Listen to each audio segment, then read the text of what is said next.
Hello, everybody. I'm Destin Legary. This is Paul Tassi from Forbes. Paul, how you doing today? Doing good. Glad to be back. It's good to be back. It's good to have you here in 2022. Slow news times are ahead. Just kidding. Some of the biggest news the industry has seen just hit, and we're going to talk about it right now.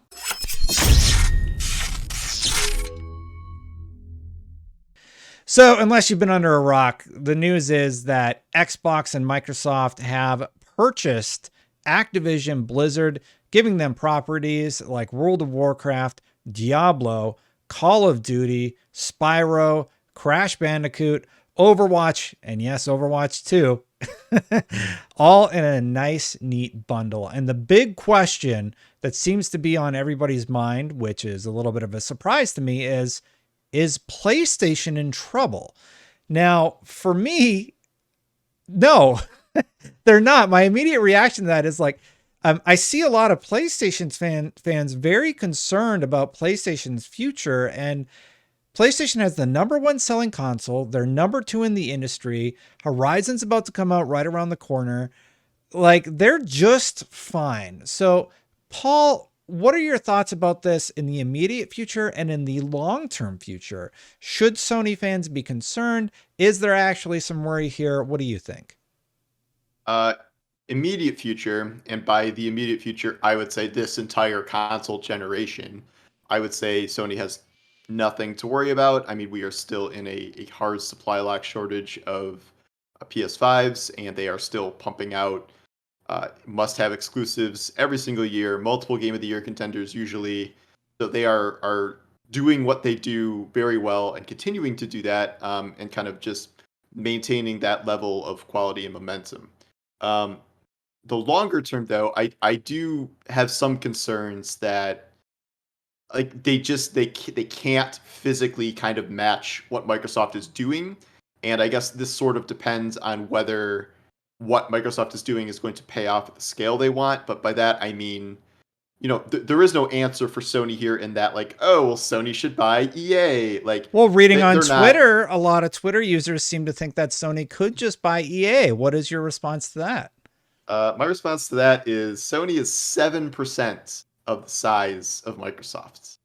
They have a $150 billion market cap, which sounds like a lot until you realize Microsoft is a $2.2 trillion market cap, and the Activision Blizzard acquisition is their largest acquisition ever. So clearly, they are giving blank checks to their gaming division in a way that.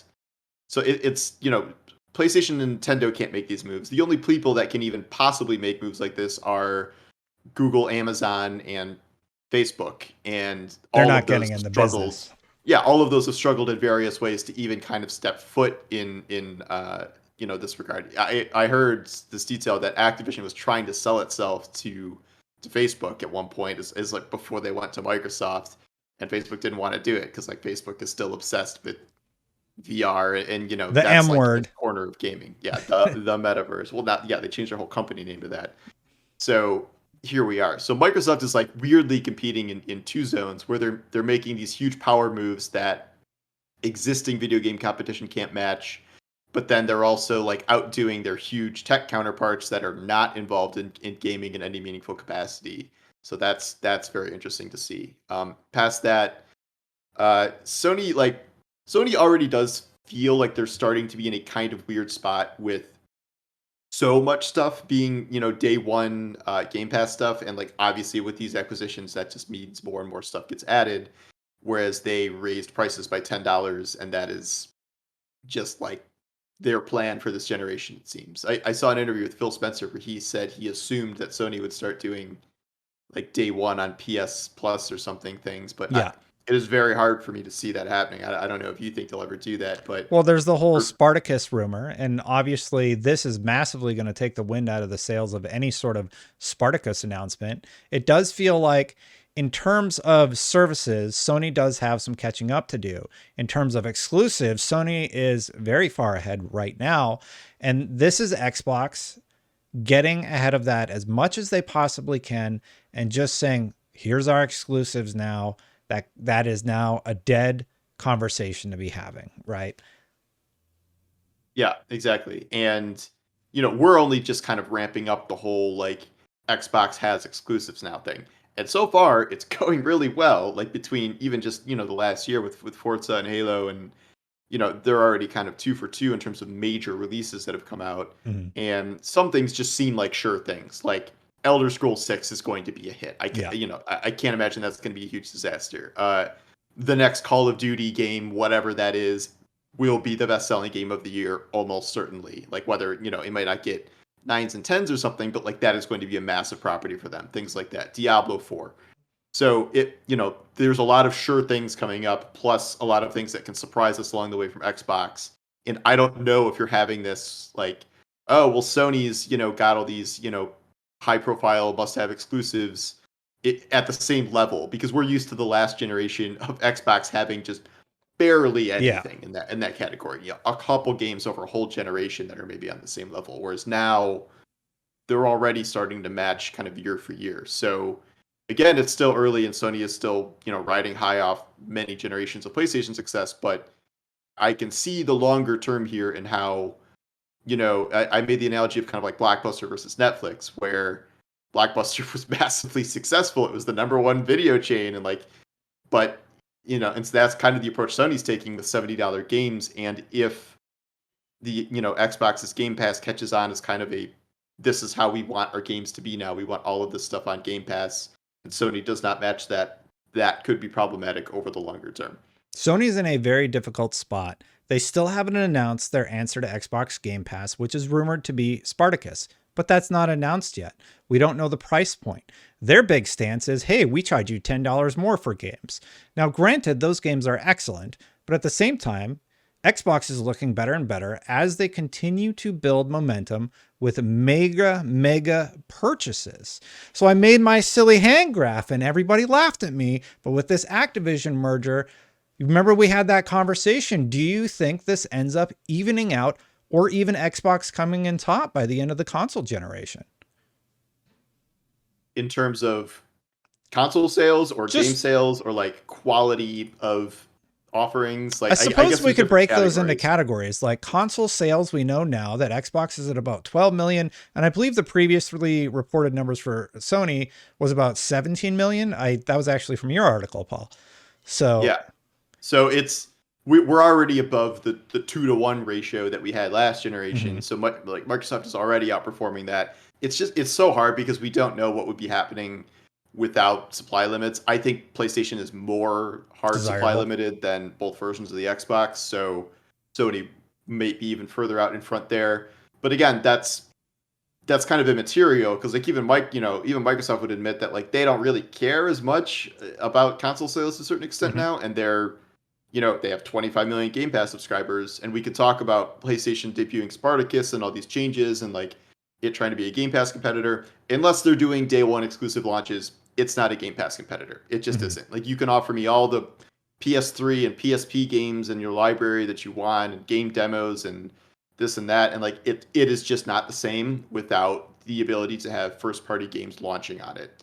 And we're kind of even we have kind of a low bar for Sony at this point. We're like, oh yay, they're putting God of War on PC like 2 years later, where it's like Xbox is now putting all of its games instantly on PC, every single release. And like, will Sony ever match that also? I have my doubts that they will ever do that too. So like, those to me are kind of the two biggest benefits of the ecosystem Xbox has set up here, plus kind of the growing ability to have this stuff on the cloud, which Sony is not matching yet and needs to rely on maybe even Microsoft tech to get that done. Azure, right? So yeah, so like again, if that's something that becomes a real alternative and people really want that functionality, I think that everything just slides more and more in favor of Microsoft the longer this goes on.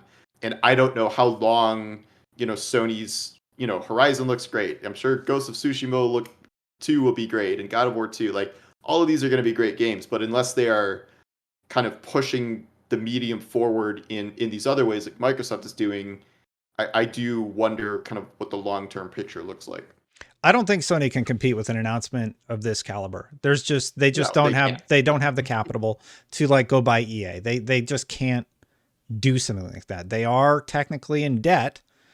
They're making a lot of money right now in their gaming division, but it's just not something that's going to happen. But I do think some good of this can come for the Sony brand. I do think they should announce Spartacus sooner rather than later. Maybe they do adjust their strategy with PC releases, which is going to mean more players playing their game. I believe it was Herman Hulst or maybe even Jim Ryan who recently did an interview saying, we don't like that we are limiting how many people can buy our games by making it console exclusive. They're starting to see the bottom line, even going as far as now, a lot of people pointed out that the PlayStation 4 adding an additional million units is like not a new thing. They've always had a console release cycle that was about this length. But it was newsworthy because it was contrary to what they had planned to do. They had planned to stop manufacturing PS4s a little bit earlier. Instead, they're like, we need to soften the blow of this console shortage. We're able to make more PlayStation 4s. Let's get a million more of them out there so people are still playing within the PlayStation brand. And it's a good thing. It's the smart thing to do. It was very smart on Sony's part. And inversely, Xbox discontinuing the Xbox One is also a smart move.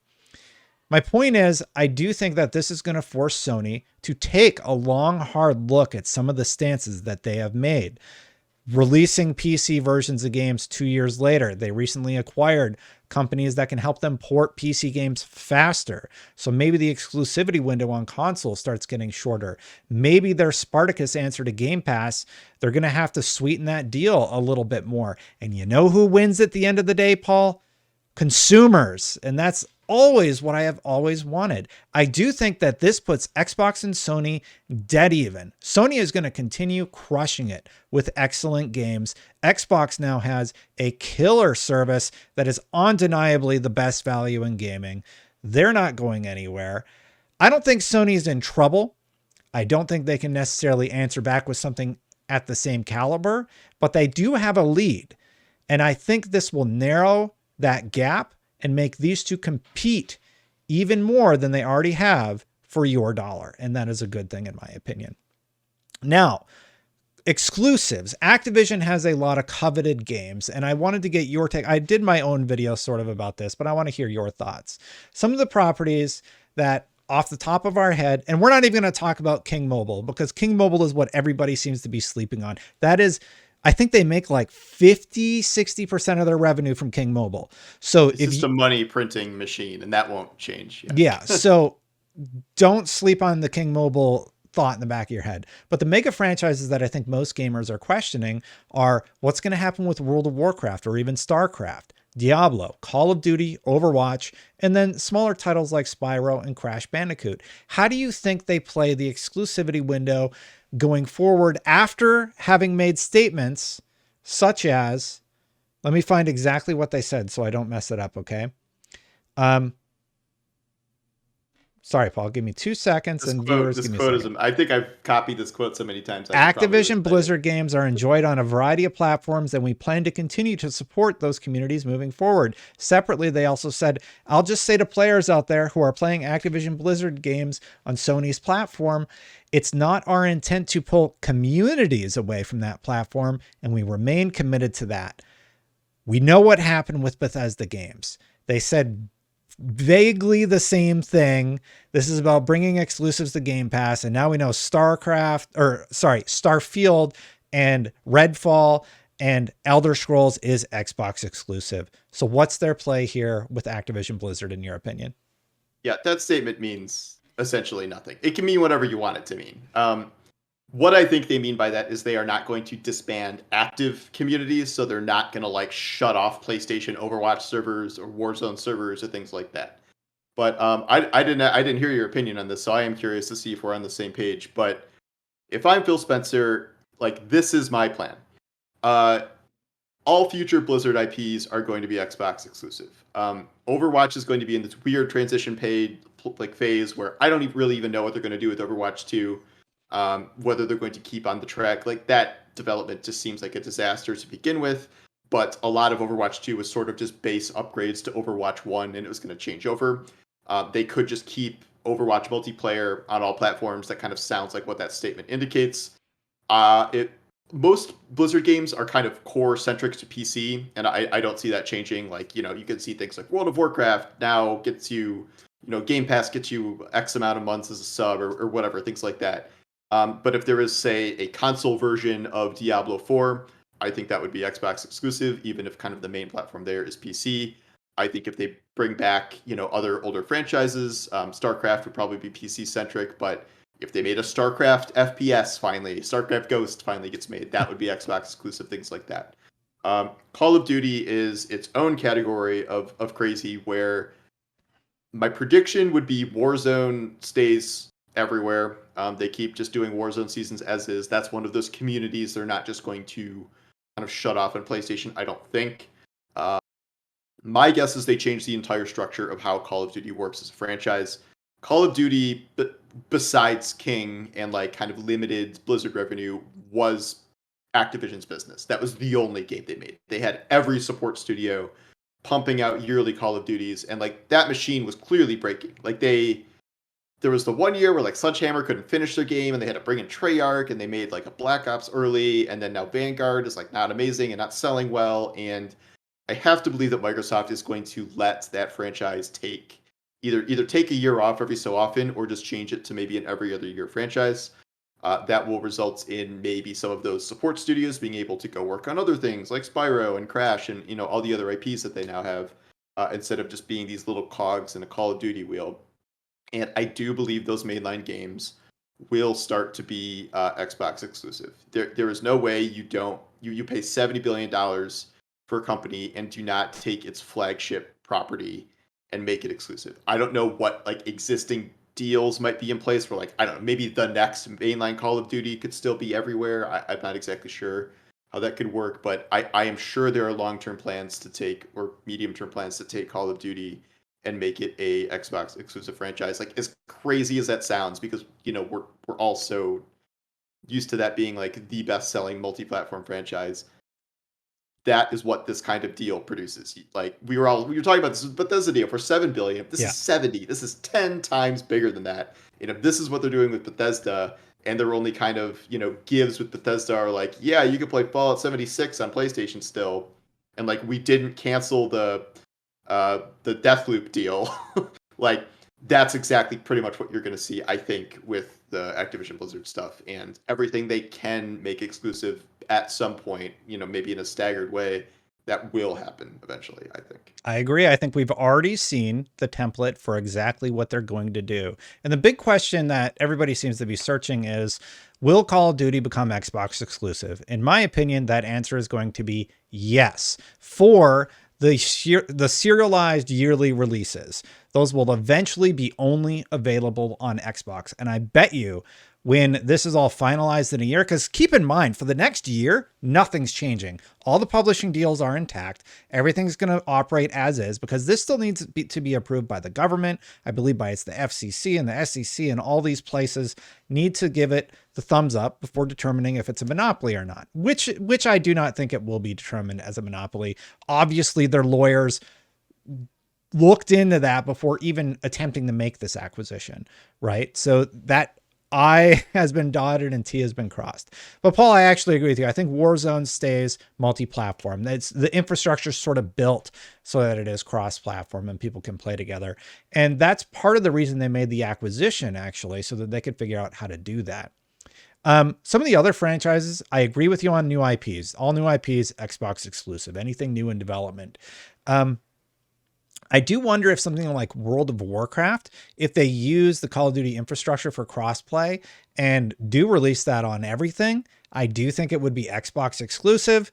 But thinking about it, talking about how they want to expand communities, maybe they use World of Warcraft to get Final Fantasy XIV to finally come to Xbox. Maybe that is the leverage that they need. And maybe they use these games to get Sony to start playing ball and play a little bit nicer with Xbox than they have.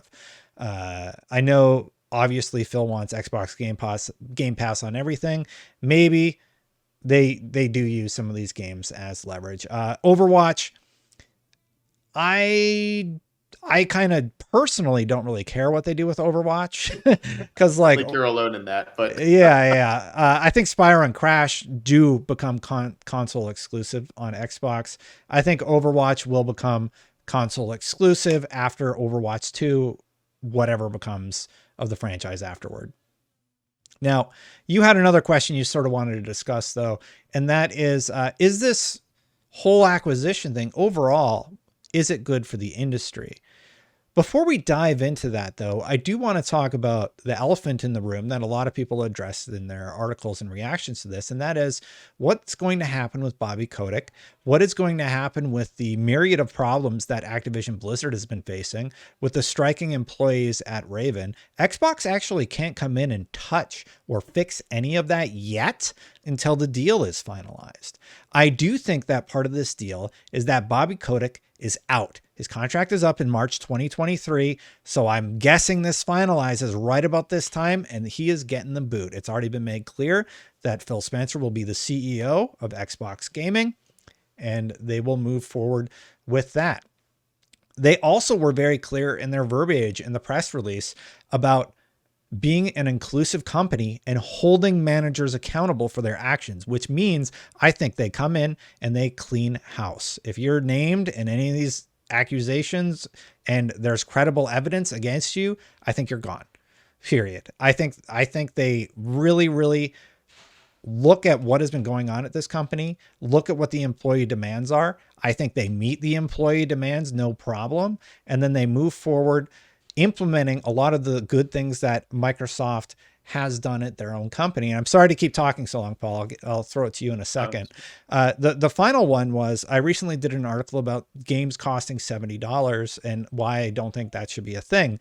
Xbox charges $60 for their console exclusives. And looking on Glassdoor, the salaries that they pay their QA, the salaries that they pay their game designers, like game designer is sort of an entry level role, it's markedly better than anybody else in the industry. So compile that with all of the reactions that you saw to the acquisitions and people who formerly work with Microsoft sounding positive and excited and about this and how they will move forward. I'm very hopeful for how they'll address the Kotick situation, and then we can talk about the next one. I'll throw to you, Paul. Sorry, I kind of rambled there a bit. Oh, it's fine. I ramble all the time. Yeah, my turn. But no, you laid out kind of the core split of the issue in my own mind, where I fundamentally believe that this will probably end up being a much better situation for almost all Activision Blizzard employees moving from, being directly under Kotick to being under Phil Spencer and being under Microsoft. Most people do seem excited about the move. Obviously, working conditions and everything has been terrible at Activision for a very long time. And I agree with you that Microsoft does seem to treat its developers much better than most places in the industry. I'm sure it's not perfect, but this does strike me as hopefully that will be an improvement, and that might result in, increased pay, increased benefits, like, meeting these strike demands and things like that. And then hopefully that produces teams that can make better games and are healthier and things like that. That is all great.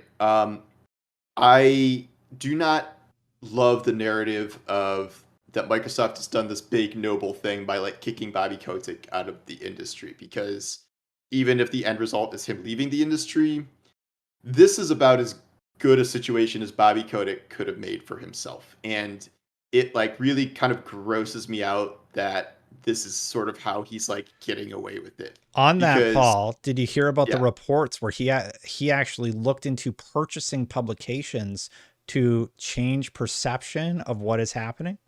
Because that's yeah, disgusting. he's truly the worst. He was going to buy Kotaku or PC Gamer because he was tired of people like me writing articles about how terrible he is and Activision is. I don't know if that would have worked out the way he thinks, but I don't think that's that just legal. the fact that he even thought he could do that is like, that's a whole other thing. But the problem here is like it just is very much seems like a part of the deal may have been getting him out. Like maybe Phil Spencer was like, okay, we'll buy you for 70 billion, but like you're not in charge, like you got to go. And that may have happened behind the scenes. But clearly a stipulation of this was also that they couldn't say that. They can't be like, we were really disappointed with, Kotick's management and he will not be joining us. It would like, it's all been sunshine and roses. And like Spencer was issuing kind of this fawning statement of like, we deeply respect the work Bobby Kotick has done. And like Bobby Kotick's in like morning shows giving interviews about the merger and stuff. And when all this is said and done, and they're not even saying he's officially leaving yet, And when he does leave, if he cashes out his stock, that's close to $400 million, given the amount of shares he owns and given the price Microsoft is buying it for. He probably has some sort of crazy contract thing that's going to get him another $200-300 million, because that's how executive contracts work. And so he is going to come out of this like ridiculously wealthy, kind of taking no responsibility for anything that has gone wrong in this company. The statements he issued, what really got me was the statement I wrote about it today, where he's like, yeah, stock's going up and down, but like I really think the stock went down because when we delayed Overwatch and Diablo, and because Call of Duty wasn't selling so well, like not really Yeah. so much because of the misconduct scandals. And I'm just like, ah, like that is so infuriating to see. And like, unless some sort of lawsuit breaks through and he is held like personally, legally, or financially responsible for some sort of wrongdoing, he's going to essentially get away with it. And that seems exactly like what is going to happen here, and that this is like the golden parachute to end all golden parachutes. And like the irony here is like, probably this wouldn't have happened at all without the scandal, because the scandal drove their price down to the point where I think I wrote an article a couple months ago. I'm like, is Activision gonna like survive this? Like, is, because things were so rocky, and Mhm. they were clearly looking for an out, and the out was selling to somebody. They wanted to sell to Facebook or some other tech company, and then eventually they agreed to sell to Microsoft. But I don't think any of that happens without the scandal. So like, inadvertently, like the scandal benefited Bobby Kotick, like in the end. And like, it's so maddening that works out like that. But I guess if the consolation prize is like a much healthier, safer work environment for all Activision Blizzard employees, I guess that's worth it. Like, one bad rich guy getting away with being bad and rich again. Like, that's the world, I guess. But If thousands it of is people very frustrating benefit, to see that. yeah, Yeah. I get what you're So saying. sorry, that's my rant. I probably can't all write down on paper, but like that is, I have been extremely frustrated with kind of that, because that was my first thought too. I'm like, oh, they're getting him out of the industry, like great. But then when you look at the details and like look at how this is happening, and like how kind of fawning they're being over him in the interim here, it's like it's very gross, and I think it's kind of disgusting. Yeah, it's not great stuff. Uh, Largely though, for the overall industry, this whole merger and now Xbox owning Bethesda and owning Activision, do you think it's good for the video game industry or no? I it kind of scares me, to be honest. Like, a purchase this large just seems, it is almost incomprehensible. Like, the Bethesda, remember how big the Bethesda deal seems? Like, Yeah. just, last year, whatever it was, like, and then this is 10 times bigger than that.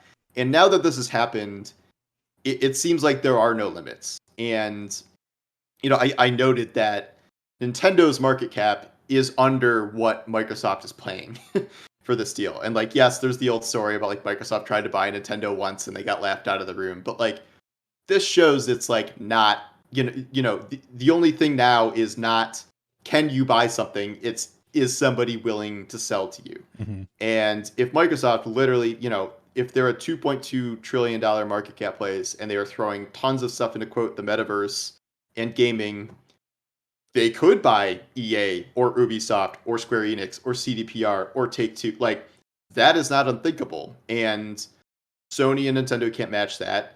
And so maybe the other tech giants wake up, and we are suddenly in an industry where we have these four companies that already dominate everything: Google, Facebook, Microsoft, Amazon. The four of them suddenly own the whole video game industry, in addition to all the other things they own.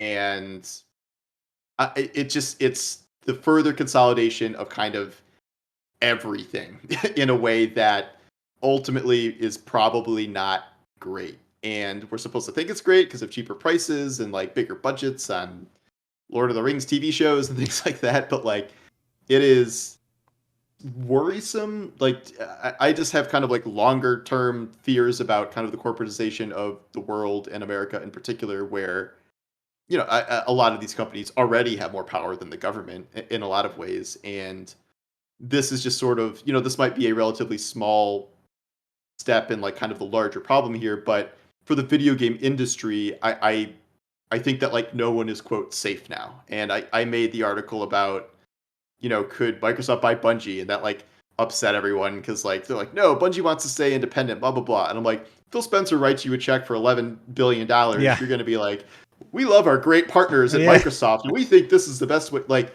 there is always a price, and Microsoft has shown that. And I guess this was scandal driven to some extent, but it is easy to imagine Microsoft buying any other video game company at this point, maybe short of Sony itself.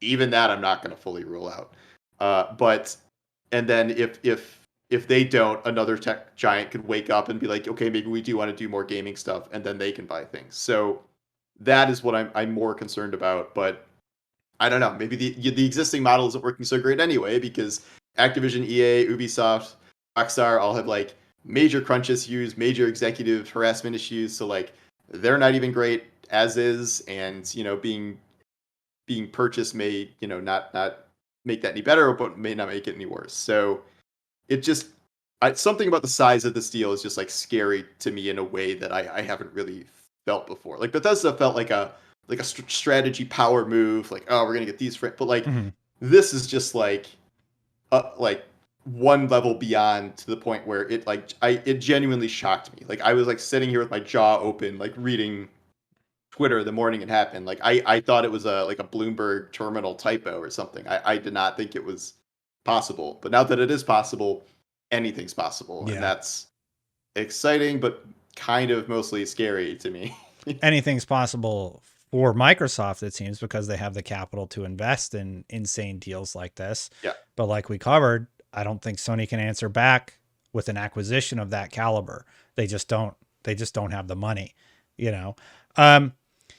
So first of all, the strangest reaction that I've seen online was people reacting as though their sports team like won a battle or something like that, which was a little strange to me. People acting like Sony needs to answer back and like it's football or something. And I personally don't feel that way. I'm not overly excited about all the Activision. Like, let's say every Activision property was Xbox exclusive.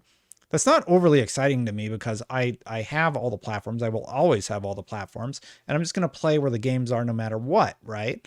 So that aspect of it was really weird. But I think what we're actually seeing here, Paul, is a natural resetting of the equilibrium of the entire video game industry. As it matures, I think we're going to sort of even out with the mega companies, right? And the mega companies forever have been Activision, Microsoft, Sony, Ubisoft, EA, and Tencent is the recent new kid on the block, basically gobbling everything up. I think you could argue Epic Games is trying to get in on the action with their Steam-like service. Doesn't Tencent own 40% of Epic Games? Yeah, and Tencent owns part of Epic Games.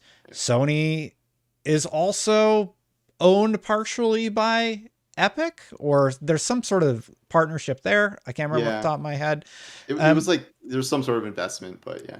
So I think the mega companies are sort of finding their new equilibrium, just like the movie industry did with Universal, Fox, Searchlight Pictures. There's big players in the movie industry also.